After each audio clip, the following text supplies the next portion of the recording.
ఈ మధ్య ఎన్టీఆర్ స్టామినాకి స్టేజ్కి తగ్గ బ్లాక్ బస్టర్ సక్సెస్ అందించిన జనతా గ్యారేజ్ ఎన్టీఆర్ ఫ్యాన్స్కి కూడా మెమరబుల్ మూవీగా నిలిచింది. అయితే ఈ సినిమాలో ఎన్టీఆర్ వాడిన బైక్ని ప్రస్తుతం వేలం వేశారు. ఈ సినిమాలో ఎన్టీఆర్ నడిపిన ఎన్ఫీల్డ్కు ఎక్కడలేని క్రేజ్ వచ్చింది.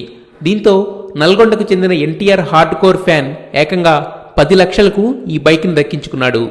ఎన్టీఆర్ డ్రైవ్ చేయడం తప్పిస్తే ఈ బైక్కు ఎలాంటి స్పెషాలిటీ లేదు.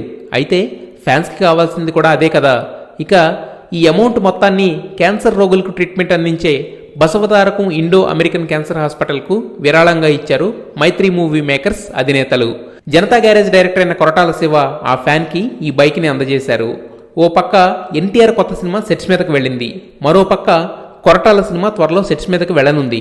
అయినా కూడా ఇంకా జనతా గ్యారేజ్కు సంబంధించిన న్యూస్ సెన్సేషన్ క్రియేట్ చేస్తుండడం విశేషం. ఏదేమైనా ఈ యూనిట్ తీసుకున్న ఈ చారిటీ డొనేషన్కి అందరి నుండి మంచి అప్రిసియేషన్ మాత్రం వస్తుంది. రేణు దేశాయ్ ఒక నటి, లేకపోతే ఎవరికో ఒకప్పుడు భార్య, లేకపోతే పిల్లల తల్లి, ఇలా కాకుండా Renu Desai who is she? Because I was a tomboy. Female attribute ఎక్కడ ఉండేది కాదు. టీనేజ్ ప్రాబ్లమ్స్ ఏమీ లేవంట కదా మీకు? అబ్బాయిలు వెంట పడటం, లేకపోతే అబ్బాయిలు ప్రపోజ్ చేయటం, అబ్బాయిలు. I am famous in my school, in my classmates. I was the only girl in the entire school. There was no boy who had a crush on me. అప్పుడు అందరూ నా క్లాస్మేట్స్ ఏంటి నీకు మిస్ చేశాను, ఎంత అందంగా ఉన్నా ఏంటి కనిపించలేవు నాకు, అసలు మీ లాస్ అది.